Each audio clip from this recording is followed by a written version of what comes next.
que si se va a dar o no se va a dar las elecciones judiciales este año. Entonces, vamos a revisar por si acaso algunos detalles de este tercer título. Entonces, los que están tomando apuntes, tomen nota. Y los que tienen Constitución, vamos con el artículo 179. Como siempre les digo, no vamos a ver todos los artículos correspondientes. Lo que nos interesa destacar simplemente es lo más importante de cada tema. Entonces, ahí está. Los que ya han podido ver, artículo 179. No vamos a leer todos, sino que vamos a ir mencionando algunos detalles específicos. Como están viendo, y yo sé que le han sacado captura, hay 5 partes que tiene el órgano judicial. El primero, anótense, número 1, jurisdicción ordinaria. Ahí está, anótense, jurisdicción ordinaria.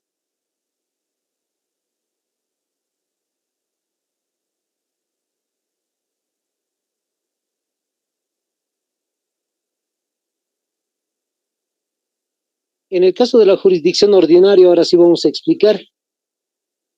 La jurisdicción, anótense, lugar de justicia. Eso significa jurisdicción, lugar de justicia.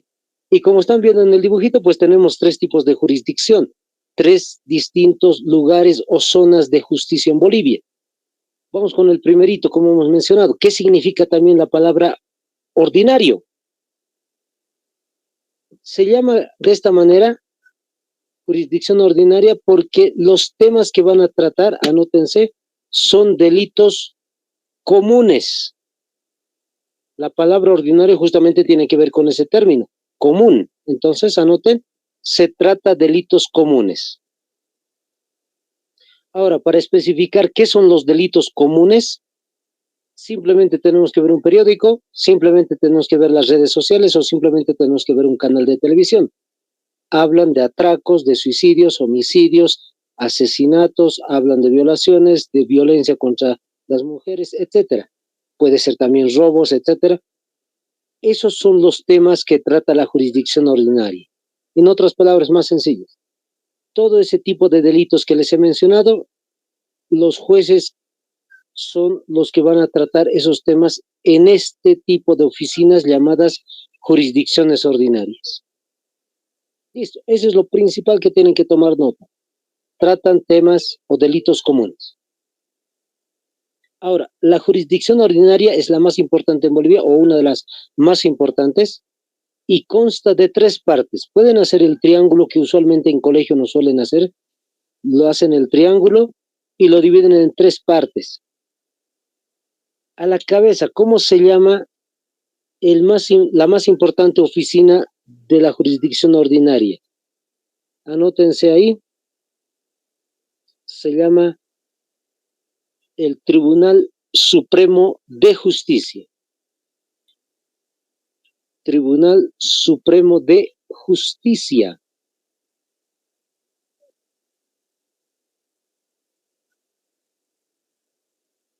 Listo, ese es el más importante. ¿En dónde queda? Lo van a colocar entre paréntesis, en Sucre.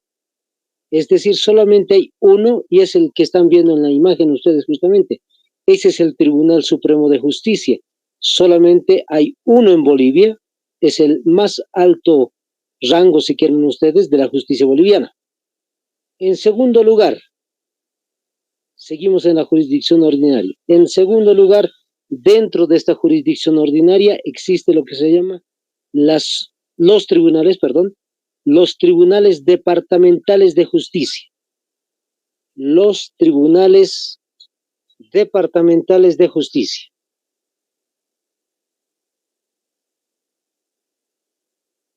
¿De qué estamos hablando cuando decimos los tribunales departamentales? Como ya muchos deben entender, la palabra departamental pues se especifica, ¿no?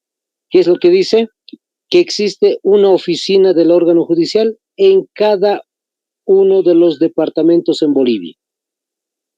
Existe en el departamento de La Paz, Cochabamba, Oruro, Tarija, Santa Cruz, Pando, etc. Son 9 entonces este tipo de oficinas.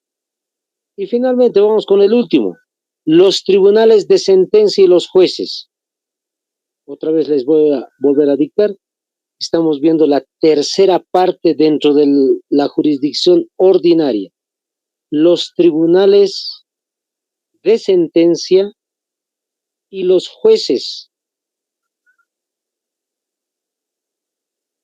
Entonces, fíjense, en este tercero ya tiene que ver con las ciudades, ya no con los departamentos. Pueden haber muchos tribunales de sentencia y jueces. ¿Por qué llevan ese nombre? Simplemente porque los jueces, ¿qué es lo que hacen? Constantemente van dictando sentencia. Entonces, por ese motivo es que tienen ese nombrecito, los tribunales de sentencias y los jueces. Como les vuelvo a repetir, hay muchos tipos de tribunales de sentencia dependiendo de las ciudades que tenga cada uno de los departamentos. En ciudades grandes, ciudades intermedias, puede existir entonces muchos tipos de tribunales de sentencia. Listo, eso es en cuanto a la jurisdicción ordinaria. Vamos al número 2, que es más sencillito. Anótense los que están tomando apuntes. Jurisdicción agroambiental. Jurisdicción agroambiental.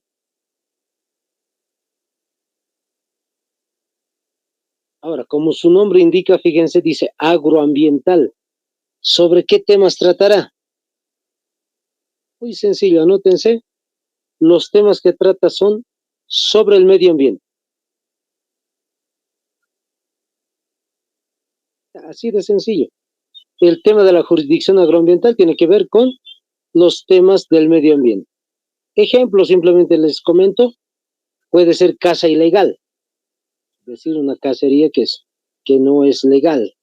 Otro podría ser, por ejemplo, los daños al medio ambiente que algún sector minero pueda realizar en alguna población, si es que se da. Los chaqueos, en algún caso, si es que no ha sido de forma legal, o no controlada por lo menos. Listo. Esos son algunos ejemplos de los que trata la jurisdicción ambiental o agroambiental. Vamos con el tercero. Anótense lo que dice la jurisdicción de las culturas.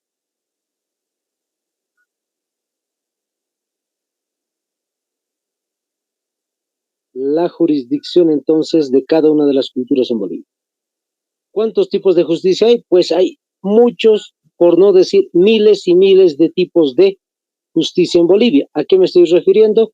Así como hay 36 culturas en Bolivia, cada una de las culturas tiene distintos tipos de comunidades en toda Bolivia y entonces puede que haya muchos tipos de justicia comunitaria en Bolivia.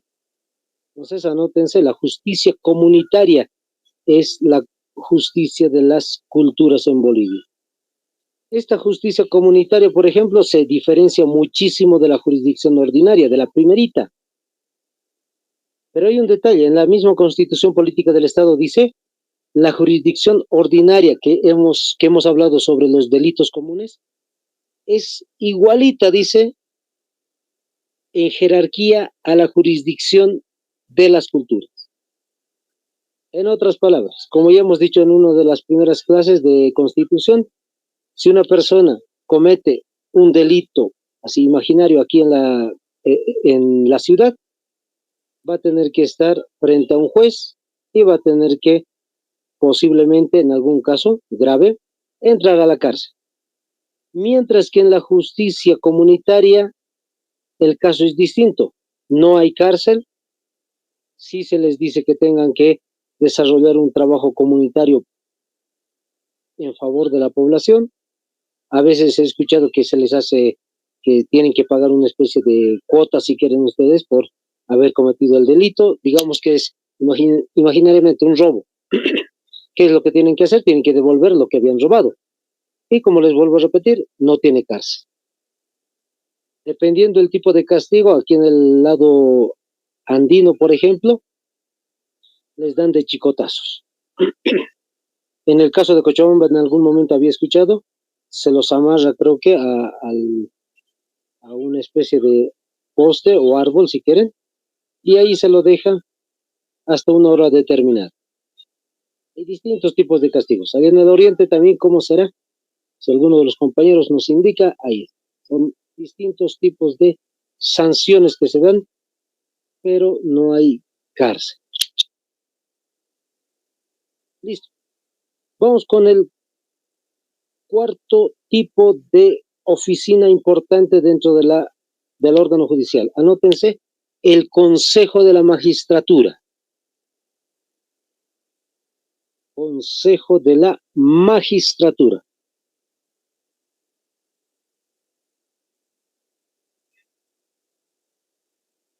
Ahora, en el caso del Consejo de la Magistratura, se van a anotar por si acaso, el artículo principal es el 193.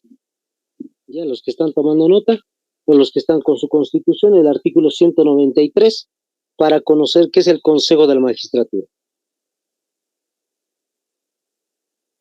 ¿Qué dice acá? Dice: el Consejo de la Magistratura es la instancia responsable del régimen disciplinario de la jurisdicción ordinaria, agroambiental y de las jurisdicciones especializadas, del control y fiscalización de su manejo administrativo y financiero, y de la formulación de políticas de su gestión. Vamos a lo concreto, aparte de haber leído el artículo, ¿qué es lo que nos está diciendo? El Consejo de la Magistratura había sido entonces una oficina que controla, anótense, a los dos primeritos tipos de jurisdicción.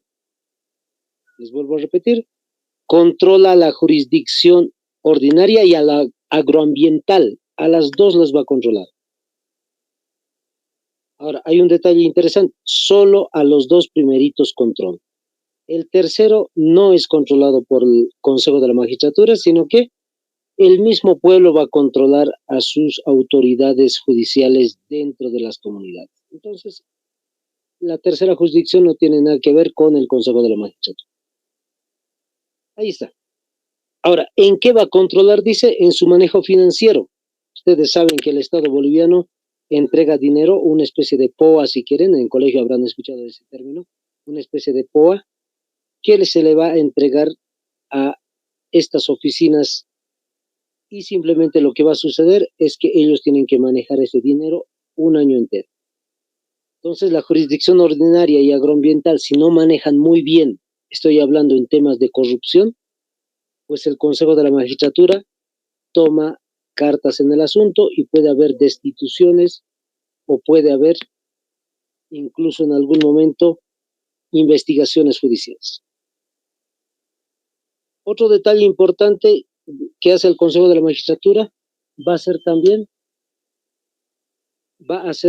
sobre el caso de la administración de la justicia. Imagínense esto, en algún momento sucedió esto, que algún tipo de juez había dado una mala sentencia y entonces el Consejo de la Magistratura es el que va a analizar si se ha dado una buena o mala sentencia. Incluso se le puede destituir a los jueces si han hecho un error en la administración de la justicia. Listo. Vamos con el último. El último se llama Tribunal Constitucional Plurinacional. Anótense el artículo sobre el cual vamos a hablar, el 196. Ahí está, entonces vayan tomando nota los que están apuntando.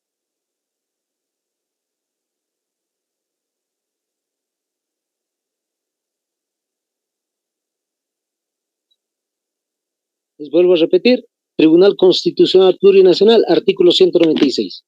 ¿Qué dice el 196? El Tribunal Constitucional Plurinacional vela por la supremacía de la Constitución, ejerce el control de constitucionalidad y precautela el respeto y la vigencia de los derechos y garantías constitucionales. Más en facilito, anótense ahí al ladito ustedes, ¿qué había sido el Tribunal Constitucional? Sirve para cuidar la Constitución. Sirve entonces para cuidar la constitución política del Estado. Listo, así de sencillo, chicos. El Tribunal Constitucional entonces es el que va a cuidar constantemente la Constitución. Ahora, no se refiere a que constantemente esté preguntando si estamos leyendo bien o no estamos leyendo bien la Constitución. No se refiere a ese tipo de control, se refiere a que nosotros, como ciudadanos, cualquier ciudadano lo puede hacer, incluso los gobernantes, si tienen un problema sobre el tema de la Constitución, ejemplo, Evo Morales puede ser candidato una vez más o ya no. El año 2019 se ha dado ese tipo de problemas. Entonces, todos recordamos lo que dijimos el día de ayer, solamente se le permite 2 veces consecutivas ser candidato a presidente. Entonces, ¿cuál es el detallito?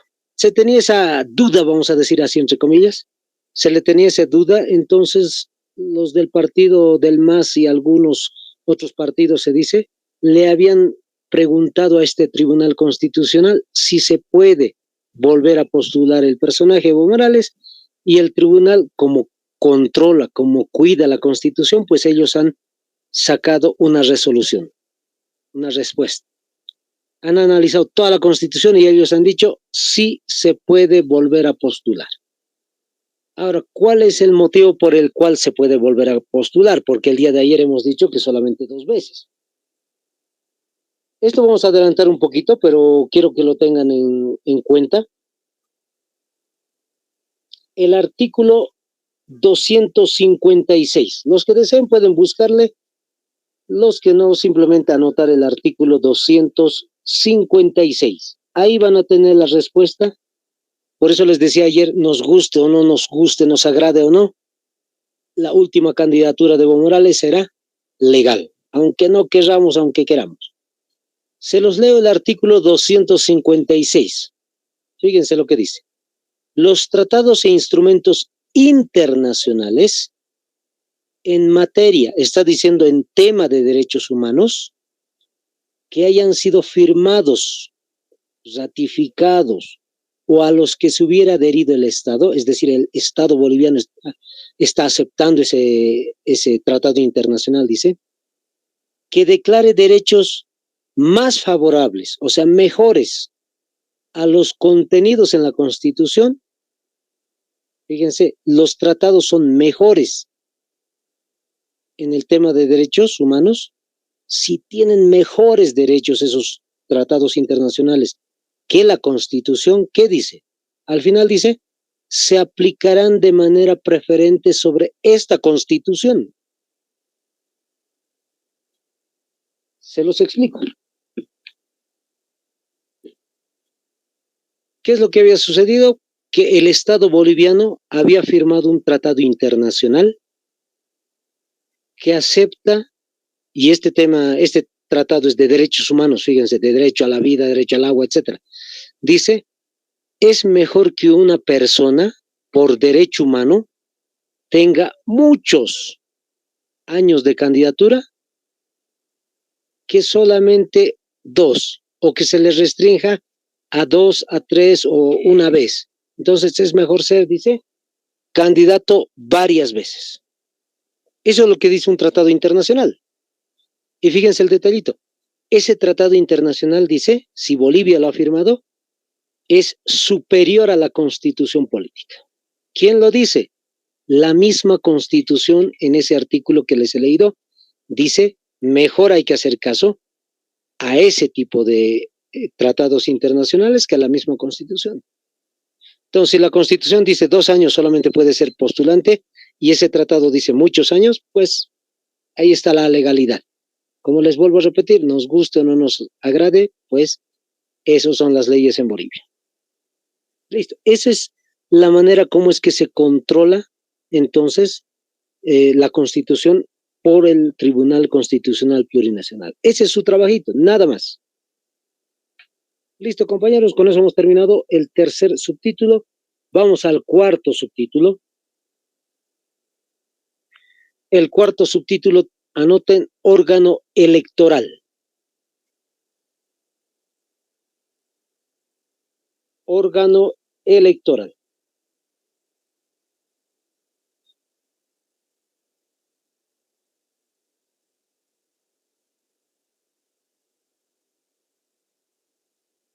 Ahora sí, vamos con el detalle del órgano electoral. ¿En dónde lo encontramos? En el artículo 205. Los que tienen Constitución, ahí está clarito lo que está apareciendo también en la imagen. Lo mismo lo he anotado yo, lo que dice en el artículo 206.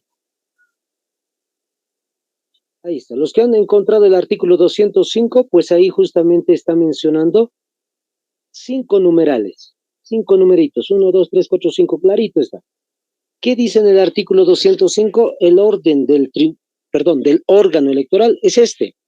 A la cabeza, los que no tienen constitución, anótenlo, Tribunal Supremo Electoral. Tribunal Supremo Electoral. Entonces, por si acaso vamos a hablar un poquito de este tribunal, así a lo rápido. Tribunal Supremo Electoral. ¿Dónde queda el Tribunal Supremo Electoral? Es decir, el centro, la oficina central de todo el órgano electoral queda en el Departamento de La Paz.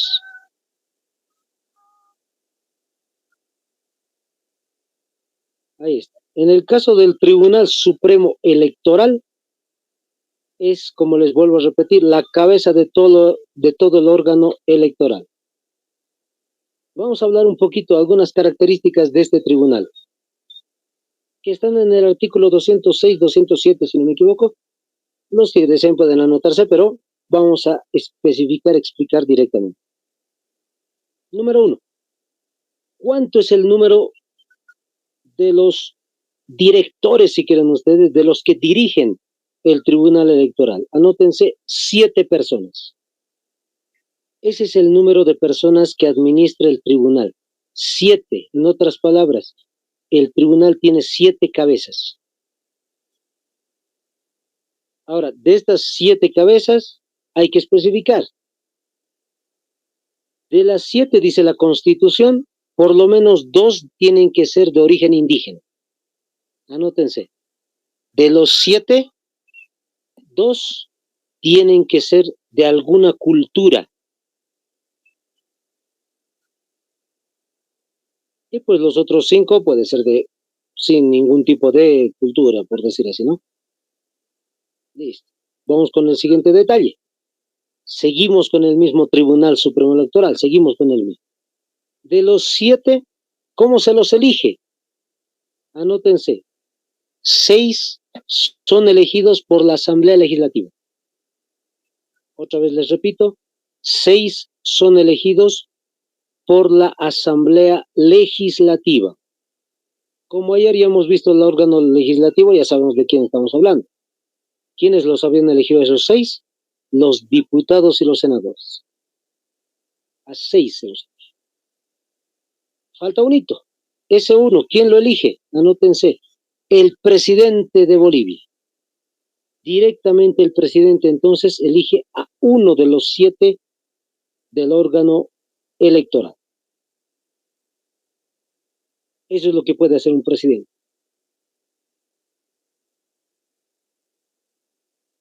Ahora, ¿cuántos años de trabajo va a estar el Tribunal Supremo Electoral? Anótese, 6 años en funciones. Más que un presidente, fíjense. El presidente por lo menos está, como siempre todos ya sabemos, 5 años. Los del Tribunal Supremo están pues 6 años. ¿Listo? Ahí está, compañeros. Ese es el Tribunal Supremo Electoral, el más importante en el caso del órgano electoral. Ahora sí vamos a anotar el número 2, que tiene que ver con los tribunales electorales departamentales.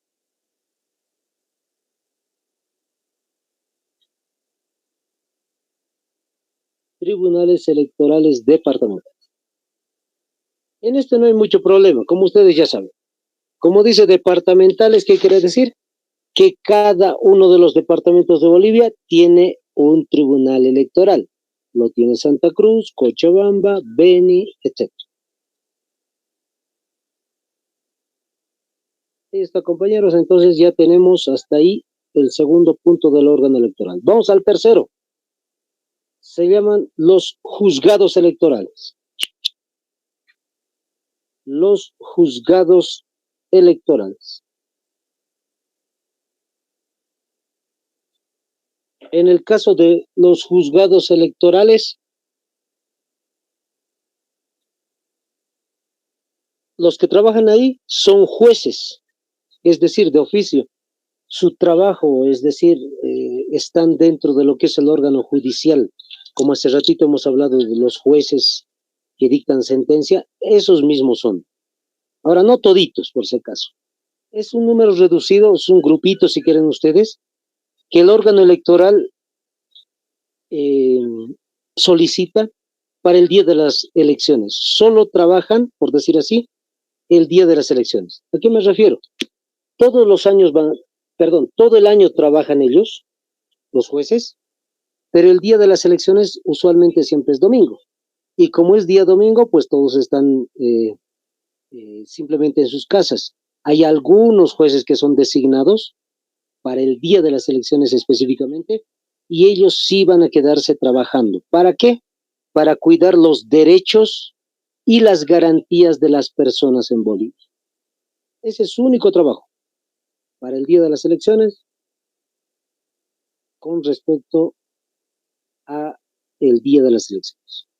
Listo, vamos con el número 4. Jurados de las mesas de sufragio. Los jurados de las mesas de sufragio tienen que ver con los ciudadanos. Si este año hay elección de los jueces, no he podido escuchar noticias al respecto, he escuchado que estaban en tratamiento los diputados senadores, pero si es que este año hay, chicos, tienen que empadronarse. Si no me equivoco, alguna vez ha habido elecciones y les han pedido para la convocatoria, para las Fuerzas Armadas y la policía, si no me equivoco. Entonces, ahí ténganlo en cuenta eso. Y si es que se empadronan, si es que están en la lista de los ciudadanos que van a votar, pues nada raro que van a ser elegidos como jurados de mesa. ¿Qué son los jurados? Los que se sientan a la mesa el día de las elecciones y van simplemente entregándoles papeletas, entregándoles el certificado de sufragio y nada más. Son los que van a contar quién es el ganador en una mesa X. Listo, esos son los jurados de mesa. ¿Cómo está su estructura? ¿Cómo está formado estos jurados de mesa? En 3, facilito. Presidente, secretario y vocales. Así de sencillos. Presidente es el que dirige, secretario es el que va a escribir al final el acta, por eso es el secretario, y el tercero los vocales, que son los que van a ayudar simplemente. Listo, vamos con el último, los notarios electorales, el quinto. En el caso de los notarios electorales, esto tiene que ver con abogados de carrera, es decir, son abogados verdaderos y ellos van a primeramente instruirles a los jurados de mesa cuál es su papel de presidente, secretario, vocal y demás. Y el día de las elecciones lo único que hacen es ayudarles a ustedes. Les van a dar todo el material, el ánfora y demás. Y ustedes, por decir así, hipotéticamente si son jurados, ustedes lo único que tienen que hacer es desarrollar todo el día de las elecciones. Y los notarios al final lo que van a hacer es recoger las actas, recoger las papeletas y todo ese material se lo van a llevar al Tribunal Supremo Electoral.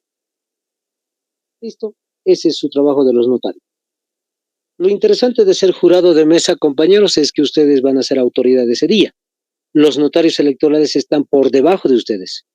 Son los que les instruyen, pero al final de cuentas ustedes son la autoridad. Ahí está. ¿Listo? Entonces, hasta ahí ya hemos concluido, fíjense, los 4 órganos del Estado. El órgano legislativo, diputados, senadores, el órgano ejecutivo que tiene que ver con presidente, vicepresidente y ministros, y en el caso del órgano judicial, los jueces, los magistrados, que ya hemos visto hace ratito, y en el órgano electoral. Vamos al quinto punto. Tenemos casi alrededor de 20 minutos más. Anótense, sáquenle una capturita y vamos a ir especificando uno por uno cada una de estas oficinas que existen en Bolivia. El título quinto de la segunda parte de la Constitución entonces tiene que ver con estas 5 oficinas. Contraloría General del Estado, Defensoría del Pueblo, Ministerio Público, Procuraduría General del Estado y los servidores y servidoras públicas. Lo que queremos que hagan ahora, chicos, es ir tomando nota dónde queda el tema de la Contraloría. Les voy a dictar el artículo correspondiente, lo van a tomar nota, los que quieren pueden subrayarlo, pero además lo que quiero que hagamos es una pequeña explicación de cada uno de estos cinco oficinas del Estado, ¿ya? Vamos a comenzar entonces con el número 1, la Contraloría General del Estado. Anótense el artículo 213. Como hemos dicho, no vamos a ver todos los artículos, entonces estamos saltando hasta el artículo 213. Los que tienen la Constitución, pues ahí me van a seguir un poquito con alguna parte de la lectura. No vamos a leer todo, pero alguito. Dice, la Contraloría General del Estado es la institución técnica que ejerce la función de control de la administración de las entidades públicas y aquellas en las que el Estado tenga participación o interés económico. Ahora sí, vamos a aclararlo, compañeros. ¿A qué se está refiriendo con Contraloría? En realidad, la palabrita la vamos a jugar un poquito, ¿ya? Como definición, anótense ustedes. ¿Qué es lo que hace la Contraloría? Controla. ¿Qué controla? El manejo económico de Bolivia. Más concreto, el manejo económico del Estado.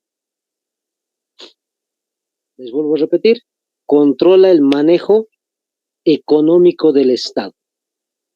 Entonces, para eso sirve la Contraloría General del Estado. Lo que hace es controlar, entonces, la cuenta, si quieren ustedes, del gasto que se hace en Bolivia. Imagínense que el presidente Luis Arce haga un puente en Tarija. Todo el gasto que ha desarrollado, cuánto ha costado la construcción, pagar a la empresa y otras características más que tenga la obra, ese monto de dinero va a llegar a esta oficina llamada Contraloría General del Estado. Si el alcalde de tu ciudad hace una calle, pavimenta, o simplemente hace una obra verde, por decir, un parquecito y demás, todo ese dinero, todo ese gasto va a llegar a la Contraloría General del Estado. Sea un gobernador, sea una autoridad regional, sea un alcalde, etcétera, todo va a ser mandado a la Contraloría General del Estado. Listo. ¿Cómo se llama el personaje que es el líder de esta oficina? Igualito que el nombre, Contralor General del Estado. No hay mucho que diferenciar, ¿no? Contralor, así se llama entonces el líder de la oficina. ¿Quién lo elige?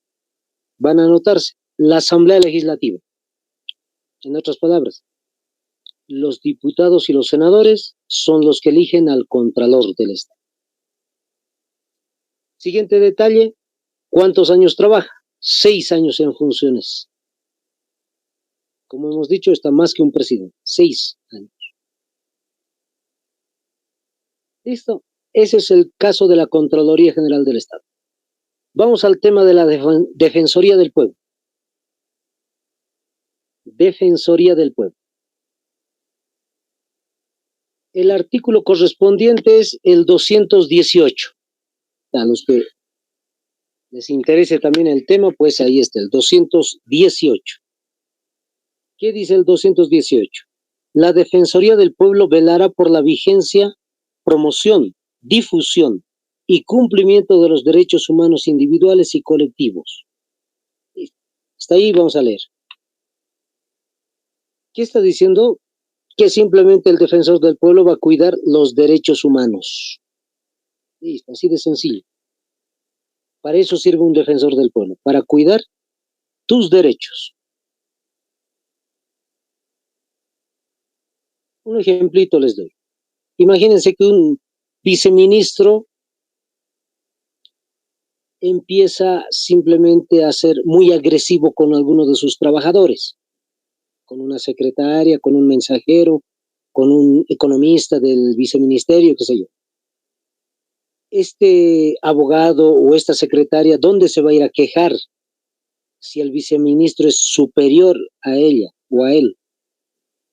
Pues va a ir a quejarse a la Defensoría del Pueblo. Y el defensor del pueblo pues va a tratar de ayudar con todo lo necesario para tratar de investigar cómo está sucediendo la situación. Ese es un ejemplo. Hay casos en los cuales hay autoridades que pueden ser agresivas contra otras personas que son de rango inferior, pues el defensor del pueblo va a ayudar para eso. Ahora, no solamente va a apoyar a las personas que trabajan en oficinas, sino a todo tipo de ciudadano en Bolivia. Por eso dice del pueblo boliviano. ¿Cuál es el titular? Es decir, ¿cuál es el nombre del líder de esta oficina? Pues ya todos saben, defensor del pueblo. Otro detalle acerca del defensor del pueblo: va a ser elegido igual por la Asamblea Legislativa y va a estar 6 años en funciones también. Les vuelvo a repetir, el defensor del pueblo va a ser elegido por la Asamblea Legislativa y va a estar en funciones por 6 años. Listo. Vamos con el siguiente, que es el artículo 225. Esto remárquenlo los que están postulando a la Policía Boliviana. Por si acaso, Ministerio Público, artículo 225. ¿Qué dice? Vamos a leerlo. El Ministerio Público defenderá la legalidad y los intereses generales de la sociedad y ejercerá la acción penal pública. El Ministerio Público tiene autonomía funcional, administrativa y financiera. Ahora sí, vamos a aclarar. ¿Qué es lo que va a defender, dice el Ministerio Público? Las leyes de Bolivia. O sea, anótense. Lo que va a defender son las leyes. El defensor del pueblo cuida los derechos. El ministerio lo que cuida son las leyes. Ahora, ¿qué es lo interesante del Ministerio Público? Dice que es autónomo. Es decir, es una oficina que va a investigar cualquier caso de delito a nivel nacional. Por eso les decía, a los que están postulando a la Policía Boliviana tienen que estar atentos por si acaso. Está en el artículo 225, les vuelvo a repetir. Este Ministerio Público, como ven, va a investigar cualquier tipo de delito, pues va a ser apoyado por la Policía Boliviana, justamente. Hay otro detallito interesante. El nombre del que está a cargo de esta oficina se llama Fiscal General del Estado. Cambia el nombrecito, anótense. Fiscal General del Estado. Fiscal General del Estado. Entonces, con este fiscal, muchos de ustedes que están postulando a la policía, yo sé que van a ingresar a las instituciones policiales, yo sé que van a tener que trabajar con este ministerio. Como hemos dicho, tiene autonomía funcional económica. Significa lo siguiente, con un ejemplito les aclaro.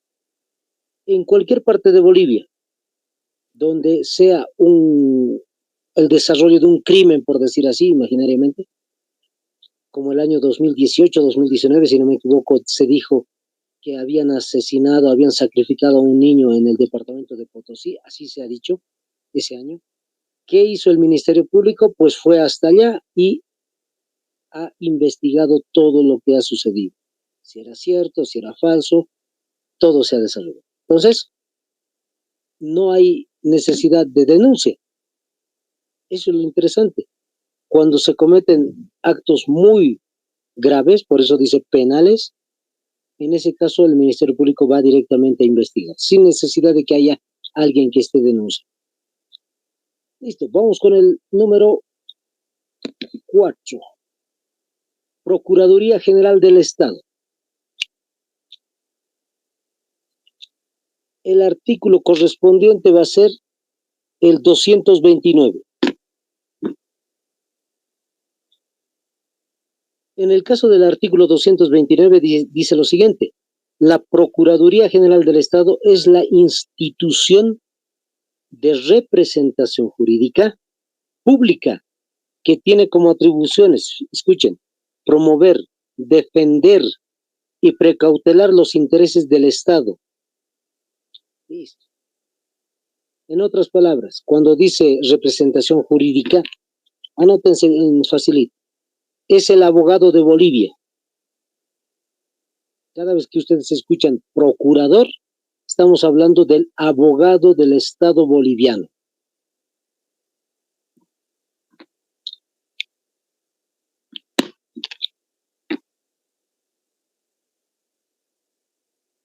Entonces, el procurador lo que hace es simplemente defender al Estado boliviano en cuestiones legales. Un ejemplito que les voy comentando, el año 2021, si no me equivoco, 2021,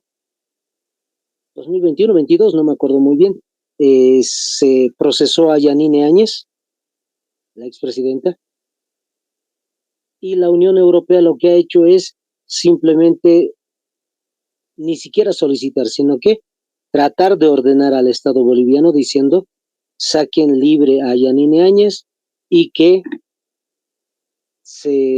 aquí en Bolivia no existe justicia. Ese era su argumento. Entonces, como ustedes saben, Bolivia es soberano, es decir, ningún Estado nos puede ordenar a nosotros, ni Estados Unidos, ni China, ni Rusia, ni la Unión Europea, ningún país puede venir a ordenarnos. Entonces, dado el caso, pues el procurador lo que ha hecho es ir a defender a Bolivia, a la ONU. Ordenó todos los papeles acerca del proceso de Yanine Áñez, se fue a la ONU y comenzó la defensa del Estado boliviano. No es un juicio ni nada, simplemente fue a quejarse, por decir a nivel internacional, de que la Unión Europea estaba tratando de ordenarnos a nosotros los bolivianos. Esa es su función, tratar de cuidar a Bolivia en cuestiones legales. Vamos con el último, los servidores y las servidoras públicas. El artículo va a ser el 233. El 232 lo vamos a saltar. Vamos directamente al 233. En el 233 dice lo siguiente: son servidoras y servidores públicos las personas que desempeñan funciones públicas. Las servidoras y servidores públicos forman parte de la carrera administrativa. Menos, dice, excepto aquellas personas que desempeñan cargos electivos, designaciones y quienes ejerzan funciones de libre nombramiento. Entonces, en otras palabras, los servidores y las servidoras públicos son aquellos que trabajan en las oficinas del Estado. Más concreto todavía, son las secretarias, son los secretarios, mensajeros, son los que trabajan como economistas, como contadores, como abogados, trabajadores sociales, cualquier persona que esté dentro de las oficinas del Estado. ¿Qué significa esto? Los que estén en alcaldías, en subalcaldías, en gobernaciones, en ministerios, viceministerios o en cualquier tipo de institución del Estado. Puede ser YPFB, Entel o cualquiera. Listo, ahí está. Entonces, a eso se les llama servidores. Por eso dice menos los que tienen cargo electivo. Los elegidos por voto, ellos no se llaman servidores, aunque usualmente les decimos así. Al alcalde a veces se le dice el servidor público, número 1 o algo así, pero en realidad dentro de las leyes en Bolivia no es servidor. Es un cargo elegido. Los de libre nombramiento también son los que trabajan en estas instituciones, pero sin pago. Ese es libre nombramiento. Y también los que son designados, como los ministros en algún caso son nombrados directamente. Listo. Con eso hemos terminado el título 5 de la segunda parte. Vamos al título número 6, compañeros. Tenemos 8 minutitos más. Vamos a terminar rapidito esto. Creo que algunos tienen recuperatorio con el ingeniero, entonces van a descansar unos minutitos posiblemente. Vamos con el título 6. El artículo es el 241. El único artículo que vamos a mencionar sobre este tema. Son 2 artículos, solo el 241 nos interesa. Vamos a hacer lo siguiente. Vamos a leer el parágrafo primero, les explico, luego el parágrafo segundo, les explico. Vamos a leer. Dice el primero, el pueblo soberano. Fíjense, ¿qué hemos dicho que significa soberano? Hemos dicho que soberanía significa poder. Entonces, ¿qué está diciendo ahí? El pueblo que tiene poder por medio de la sociedad civil organizada. Ahora, ¿qué es sociedad civil organizada? Anótense ustedes en sus apuntes. Sociedad civil organizada. Signo de igualdad le colocan y al ladito le colocan las organizaciones sociales. Les vuelvo a repetir. Anótense. Sociedad civil organizada igual a organizaciones sociales. ¿Qué son las organizaciones sociales? Anótense ustedes, entre paréntesis, sindicatos o gremios de trabajadores, si quieren ustedes, o agrupaciones, si quieren. Eso es la sociedad civil organizada, chicos.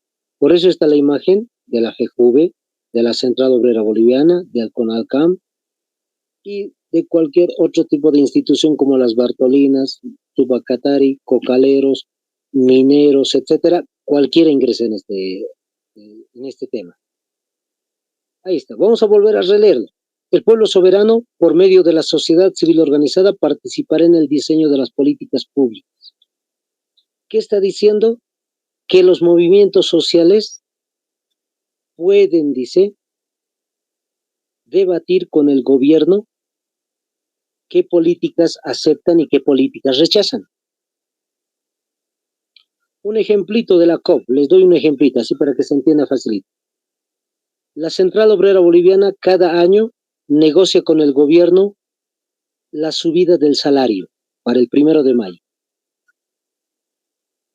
La Central Obrera en un año puede decir que se suba el salario hasta 7%, es decir, que nos aumente un monto de dinero suficiente para la canasta familiar, 7%.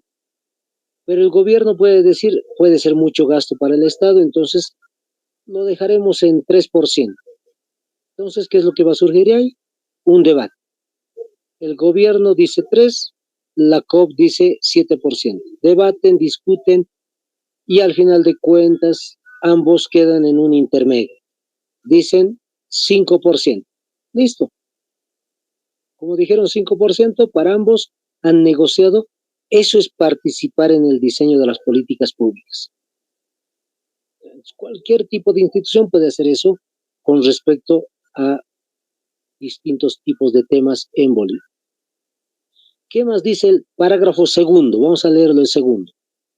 La sociedad civil organizada ejercerá el control social, fíjense, control social a la gestión pública en todos los niveles del Estado y a las empresas e instituciones públicas mixtas privadas que administren recursos fiscales. Bien sencillo también es. ¿Qué es lo que dice? Todos estos sindicatos van a controlar al Estado, van a controlar a los ministerios, a los viceministerios, alcaldías, gobernaciones, etc. Esa es la posibilidad que tienen los movimientos sociales, pueden controlarlos. No está diciendo que vayan a trabajar allá al interior, no está diciendo eso. Dice que por fuera les pueden controlar a todos. ¿Qué más dice? A las empresas pueden controlar a mi teleférico, a YPGB, a cualquier institución que sea del Estado boliviano, cualquier empresa, Entel, qué sé yo. También pueden controlar a las instituciones públicas, es decir, a las oficinas, está bien clarito eso, mixtas y privadas que administren recursos fiscales. ¿Qué son los recursos fiscales? Es la plata del Estado boliviano. Entonces imagínense lo siguiente, solo imagínense que el Ministerio de Educación nos pueda decir a nosotros, al Centro Pedagógico Ingenios, que dicte algunos seminarios para docentes del magisterio y nos van a depositar un monto de 50,000 bolivianos, por decir un ejemplo simplemente. Entonces, ¿qué es lo que pueden hacer los movimientos sociales?